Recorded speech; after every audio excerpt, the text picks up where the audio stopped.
Thanks to the Big Moochies for sponsoring this video. The LEGO Minecraft we know and love today is pretty different from what the theme looked like in its first few years. In fact, LEGO Minecraft wasn't even a theme at all when it began, but rather it was just a one-off set brought about by 10,000 supporters on LEGO Ideas, the platform responsible for sets like the Dungeons & Dragons model, Jaws, the Nightmare Before Christmas set, and most recently, the Twilight Cullen House. Yet it was clear from the beginning that LEGO Minecraft would not be like other Ideas projects. The creators of Minecraft themselves would submit their concept for a LEGO Minecraft set on December 5th of 2011, and with Minecraft's exploding popularity, it took less than 48 hours for the project to acquire the necessary 10,000 votes. Typically, LEGO Ideas projects take years to finalize and release, but there was clearly a great deal of excitement around this partnership and things began to happen very, very quickly.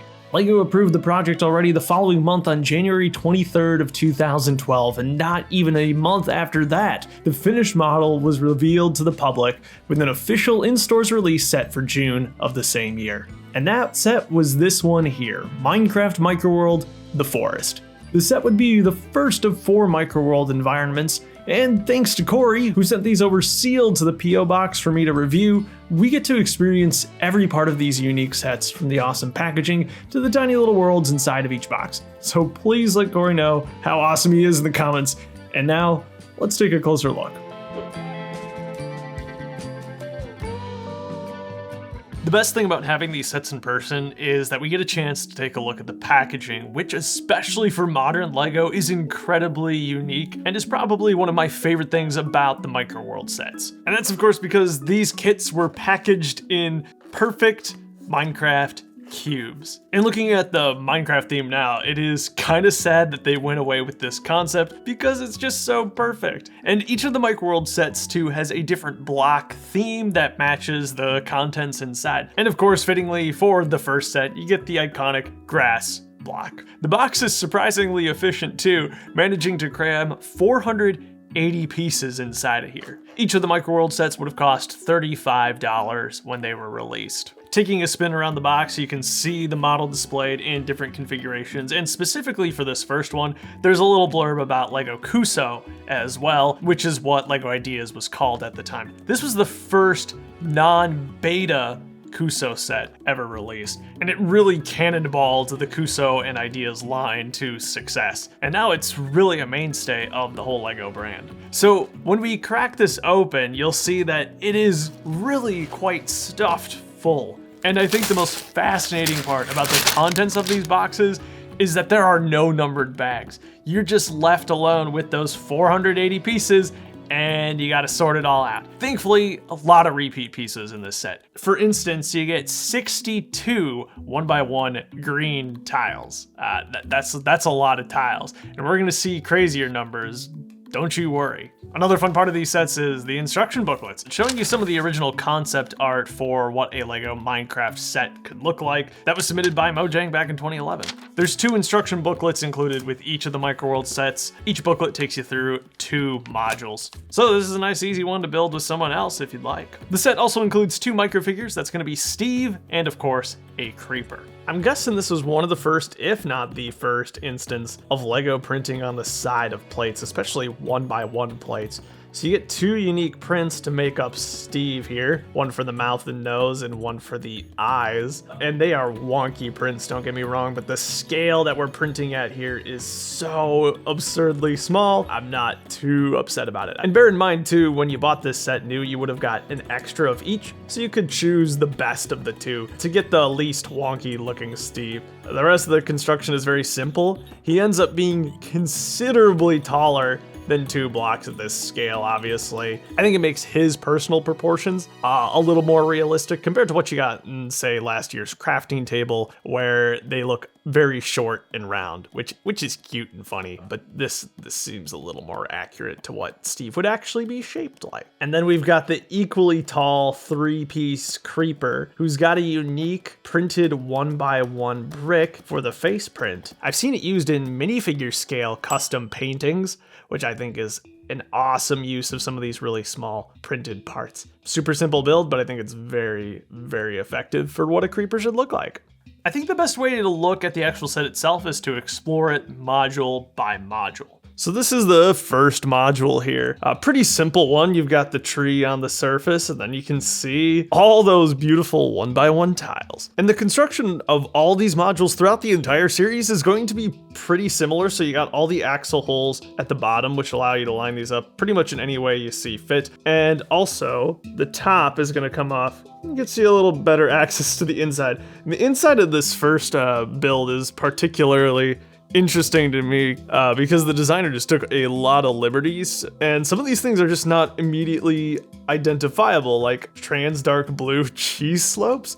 Is that trying to be a shiny diamond sticking out of the wall? You know, there's this red 1x1 brick, which I guess would be maybe TNT, and then you got transparent red at the bottom, assuming that's going to be lava. So interesting. So generally these bottom sections, these underground sections, are built a lot more simply using bricks rather than plates and tiles, but you get a few details in there. It's kind of like a ravine, which is nice. And then we'll take a look again at the surface. You can see that there's just a little bit of added texture in the grass with the use of lime green and green, which I think is nice. It helps break things up a little bit and still fits the pixelated vibe. I think this works really well at the micro scale as opposed to, you know, a larger 2x2 minifigure scale sort of thing too. So yeah, very minimal height variation here, just so that all the modules can kind of fit in together very easily. Second module is going to be very similar. You've got the same format going on again, but lots of different shapes here, which I think is fun. It caves on all of the corners. Let's take a peek with what's inside. Again, just some creative and unexpected representations of these blocks. So that's, you know, the drum lacquered gold 1x2 tile for a gold ingot, gold ore. And once again, perhaps that red 1x1 is meant to be TNT is my best guess. So yeah, it's interesting to build and kind of guess at what you're making. This surface does have a bit more terrain height here, you know. Actually going so far as to include an extra axle hole. This is the only set of the 4 to even include that. And you got a river going through here. Use some transparent 1x1s to get the moving water, which I think is a nice touch. I believe the tree build is identical to the one we saw earlier. Not how they spawn in game. It has also been scaled down, much like what you saw in the crafting table from this year. But yeah, it fits the vibe. It makes the world feel a little bit bigger because the tree is smaller, if that makes any sense. This is probably the most recognizable module of the forest. You've got the player house. In reality, there's what, 1x2 blocks of space in this sad little home, but hey, it does the trick and it sells the idea of player base. Let's crack this off and look inside. So we've got water. It's basically, again, a ravine going through the middle here, and there's one of those gold ingots, gold ore on the wall, which I think is, it's pretty cool. It's a nice piece to get, and hey, it works. There's your axle holes. And this last one's pretty fun. This is a big mountain. We got the lava going down. I think it's really interesting that they used red for the lava in this first set. I mean, realize too, this is 2012. This is pretty early on. Minecraft was obviously insanely popular already, but a lot of things have changed. All right, let's take a look underground. Same thing, the weird lapis diamond ore going on the wall. And yeah, just a different shape of a cave. I'm glad that they kept adding variety there. I think that's kind of fun. Yeah, honestly, that's a pretty good looking mountain, especially, you know, for like that early beta, early release sort of terrain. I think it captures that look very well. Something very nostalgic about that. I like that a lot. For a first crack at a LEGO Minecraft set that was obviously fast-tracked into production, there was like, what, a month of design put into this before they officially revealed the final product. And the best part about it is the modularity. The fact that you can reconfigure this in any number of ways, with the surface modules being removable, rotatable, and then all the axle holes on the bottom. It just begs you to make your own modules and add it to it. And because of their small size and the ease of accessing these very common parts, that was really easy to do, which is fantastic. There was a lot of hype around LEGO Minecraft obviously in these early years, so it didn't take long for LEGO to produce 2 more Microworld sets in September of 2013. The first one we're going to take a look at is 21105 Microworld The Village. Who doesn't love a good old Minecraft village? This one definitely was appealing to me right off the bat. And I must stress that I actually never owned any of these sets, so unboxing them was a completely new experience to me. I was wondering if in between 2012 and 2013 they number the bags or something, but don't worry, they didn't. What that does offer you is this really cool experience of getting one bag with entirely identically colored 1x1 tiles. It's kind of beautiful. However, this bag also was cursed. You've heard of brittle brown, of course, but have you heard of brittle dark green? I don't think I've ever experienced this before, but every single 1x1 dark green tile I've placed, sealed, fresh, right out of the bag, I placed it on a stud and it instantly cracked in half. I thought I had that one.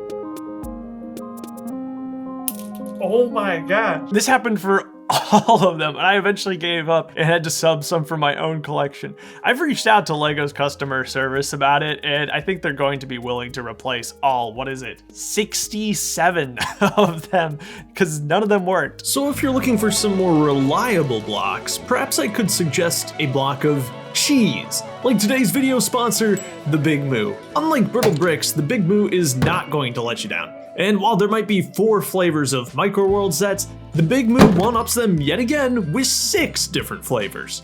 Big Moo cheese isn't just any old regular cheese either. It's a whole cheesy experience, paralleled only perhaps by the experience of watching cheesy studios. The Big Moo lives by the motto, grill it, fry it, bake it, love it, and it really is that simple. The cheese tastes fantastic all on its own, but with tons of recipes to choose from on their website, you can make cheese the star of your next meal too. Guys, we're talking cheese tacos, cheese burgers, cheese skewers, and even cheese salads. Now come on, that's a salad we can all get behind. So cheddarheads, if you're ready to up your cheese game, head on over to thebigmoocheese.com and use the code cheesy10 for 10% off your order. Your purchase not only supports Cheesy Studios, but it supports your happy taste buds. Brittle dark green aside, this set does a lot of things right, continuing on everything that worked with the original Forest set here, including the packaging, which this time around is a wood block. The instruction booklets are formatted very similar to the first set as well. You get a blurb about what Minecraft is, and then it also showcases the other 2 sets that now exist in this small lineup. My favorite thing about this instruction manual though is this little micro world layout that they've created at the end of book 1. That's pretty cool. My favorite thing about this particular model though is the variety of micro mobs that you get in it. So let's take a look at those. For years, the micro villager was my favorite of the micro mobs, and certainly the most useful of the micro mobs, as this was for a decade the only sort of baby villager you ever got. Again, like Steve from the Forest set, he's using 2 unique prints on 1x1 plates there. And actually that bottom nose plate has proven useful for people in a lot of microscale architectural builds because it's fairly generic, even though the pale skin tone is nowhere near as good as the newer Nougat one they have in the crafting tables microscale set. I still will always love this little guy. The village set also appropriately comes with a zombie to raid the village. Same thing, 2 different prints, one on a green and one on a lime tile. Very simple, just some black lines effectively, but it definitely sells the idea of zombie. And then there's our only passive mob we got in these microworld sets, that's the pig. So interestingly enough, at least as far as I'm aware, this double-sided snot brick in pink, you can see there is a stud there for the tail, is exclusive to this set to this day, which makes it a little tricky to come by since there was only one, of course, included in this set. Go figure, little piggy has a rare element.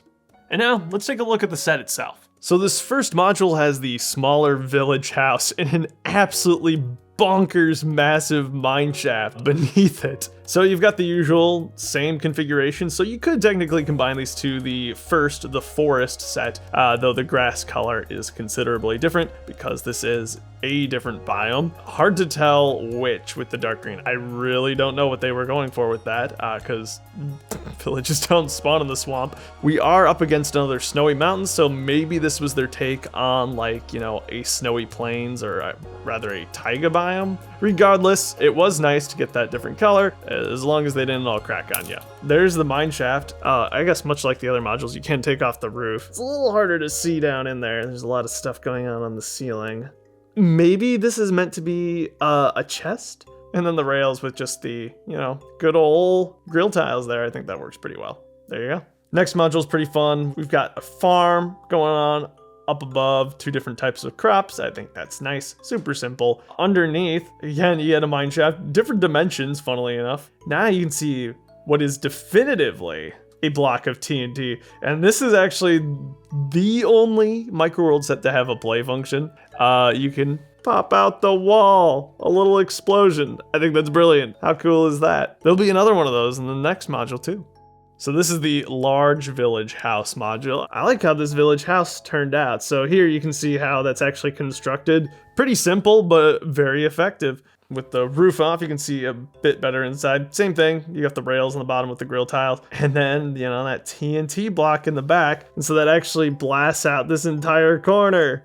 And then much like the forest, we're gonna finish things off with yet another mountain module. This one is pushed right back into the corner there, but it's pretty tall, pretty impressive. Another mine shaft beneath it. Looks like you get another chest there in the back. No hidden secrets really, and I'm surprised that in none of these modules they had any sort of ores or anything, like the first one did. It would be interesting to see how they would have represented them with, you know, a year's worth of learnings behind them. I think I forgot to mention this earlier too, but these sets can actually be packaged very easily inside the boxes again because they are just the perfect size, which is a really, really great touch. And I'm sure a lot of thought went into that.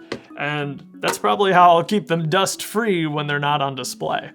LEGO really wanted to spice things up with this next set when they take us to a whole different dimension in 21106, Microworld, the Nether. This time around, the package seems to be just straight up lava, which gives you some really vibrant and perfect colors for this environment. And like we've seen on the other boxes, as you spin it around, there are just more ways to display and reconfigure your world. And I love the flexibility that these sets in particular gave you to do that. I think that's the biggest thing that the minifigure scale sets are missing out on, is that easy modularity, you know, just some Technic pins between them, ways to reconfigure the set within itself. I think the best example that I remember off the top of my head of a set that did that was the Bedrock Adventures. I remember you could stack that one up a few different ways. I'd love to see that more, not only within a singular set, but also within sets of a particular wave. It just makes so much sense to me, and I'm really glad that the early days of LEGO Minecraft here in the Microworld stuck with a consistent size and system.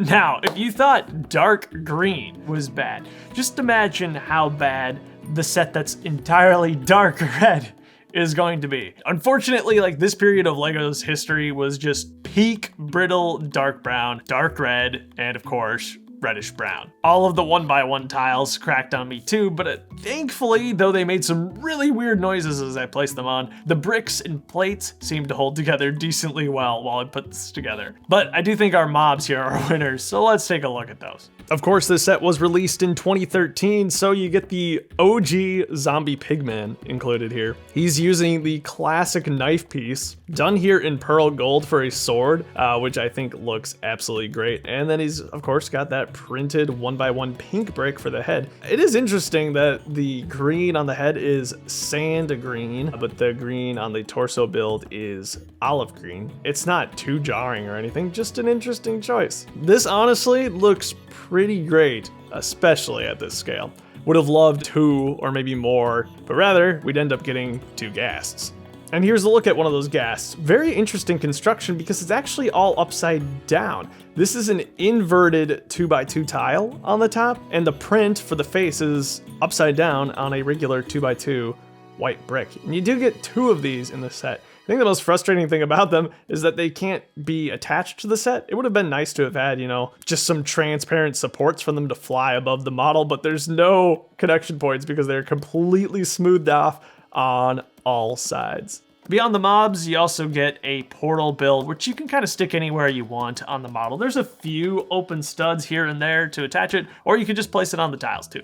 The Nether is a pretty big departure from what we saw on the forest and the village sets. The format has been changed up to not have the roof section. You can't remove that. These are just all one singular piece. And I guess it makes sense to change things up for the Nether because it is a very different dimension and it generates far differently. So you'll see some new blocks here. You've got some glowstone on the wall represented by transparent yellow. I'm thinking this is meant to be fire here in the trans orange. And I actually really love what they've done for the lava, which is flame yellowish orange tiles instead of orange. And it's definitely better than the transparent red that they used in the forest set earlier on. What I think is so great about this is just the contrast between that and the dark red. It feels like the lava is actually glowing. I think that's just a really nice look. So you can see throughout all of these modules actually that there's going to be a fortress spawning between them. So you get one of the bridges, and it's done here in black rather than dark red, once again to contrast with the surrounding terrain. But beyond the top 6x6 section not being able to be removed, this is still compatible with the other modules if you wanted to line them all up together. So here's the second module, and you can see, like, I would have thought that these transparent orange pieces would be falling lava, but you can see a huge lava fall in the back made out of the usual flame yellowish orange. So I'm guessing those are just weirdly tall fires. Anyway, this module is quite similar to the other, and it lines up nicely with it. You got more gravel in the back. I do like that tall lava fall in the background. There's some nice depth to this tiny little module. More glowstone on the ceiling and a weird single little indent on the side, but nothing around the back. Most of these Nether modules do have flat backs, interestingly, and there's just a ton of gravel on the top again. I guess the last thing to note about this module is that there's some studs here, suggesting, I suppose, that's where you could put the loose Nether portal that comes with this set. I suppose this module looks very similar to the last one, but the bridge is actually 2 plates shorter, so they don't line up, which is kind of frustrating. I feel like they could have done that. But you get some of that nice depth again with the lava fall in the background. And the last module is certainly the most unique. This is the heart of the Nether Fortress, or rather the entrance with that familiar lava pool. Look at how that bright light orange just stands out amidst all the black. That's really cool. Got some torches on the side. So the shorter bridge actually would line up right here. And there's no axle around the back here. There's just an opening where you could continue your own custom Nether Fortress, perhaps. And then there's just a few familiar 1x1 tiles dotted on top. You can see, I think this one's got a nice crack in it, by the way it's bending the light there. That's all there is to it. So yeah, this is a different one for sure, but I really have fallen in love with that lava technique. And I had no idea that the lava was even like that. I always assumed it was just orange. So that was probably one of the best surprises I got when building this set for the first time. It kind of makes me wish I had done my lava like that when building my custom Lego Minecraft world. It's a really smart technique. It's similar to what they did on Barad-dûr with the glowing lava. Great stuff. All right, one last set to go. It seems rather fitting that the last LEGO Minecraft Microworld would be the end. The End Microworld set would have been released in June of 2014, just ahead of the first minifigure scale sets. Again, it continues that perfect packaging that I love so much with an obsidian block. Nothing too different from what we've seen before. On the back of the package, you see the other 3 sets. You got the to scale Enderman on the top, and let's actually talk about them a bit more. Now, the end set doesn't include a lot of variety of minifigures, but it finally gives you plenty of what you need. There are 4 Endermen included in the set, and an extra set of eyes, so you could easily make another because the rest are very common parts. So that was great to see. I wish some of the other sets had multiples of characters. Besides the ghast, you don't really need 2 ghasts. This is a pretty effective design. Just a taller version of, you know, the Steve and the zombie that we saw earlier, and of course they got the creepy arms, which because of their positioning on the model, you can't actually pose. The instruction booklets aren't much different than the others that we've seen. This one just gives you a little blurb about the end in particular. I was kind of wondering if they were going to tease the minifigure scale sets in these, but it doesn't appear like they do. Of all the Microworld sets, the end has the smallest part count at 440 pieces, and it's definitely worth noting that almost a fourth of those are 1x1 tan tiles. The main end island is a difficult biome to make interesting on the best of days. But hey, the designer here has done his absolute best. Mostly by sprinkling in some dark tan again. It's a familiar technique that we saw with the grass in the overworld modules, but it just gives you a little bit more visual interest instead of this being exclusively tan parts, and even if it isn't technically accurate to the game, I like how it looks. So these end modules are all going to be very similar to this. So you've got the kind of scooped out sections here, and there's nothing in them because there's nothing in the end, but you can remove the top here as well. For all of them. So it's nice that they brought that back, and I do really wish that had been in the Nether set. Yeah, you got the 2 simple 1x1 end towers, but they're instantly recognizable, which you gotta love. Only 2 connection points for each of these little end sections. We won't dwell on section 2 too much because, let's face it, it is nearly identical to the last one, just some little changes to the terrain. I mean, none of it, is mirrored besides the construction of the 2 towers. Everything else is unique, but again, it's the end. It's a hard one to work with. I do like the shaping of the terrain though. I will say that feels faithful to the end and distinct from the other sets in the Microworld series. All right, now we're talking. We got a different structure on top. That, of course, is the return end portal, complete with a dragon egg on the tippy top, represented by a simple 1x1 black pip. That's it. That's all I've got to say. It looks nice, though. The terrain section of the final module is very similar to all those that came before it, but this one has a little open stud so you can attach the Ender Dragon, which is a great inclusion here. It's definitely the most complex of all the Microworld builds, uses just some different pieces that we didn't get to see before. So that print for the eyes is the same one that you saw in all the Endermen, and it is perfectly fitting for the Ender Dragon as well. So it's that camera piece that makes up the bulk of the body. It just gives you a lot of connection points to work with. So there you go.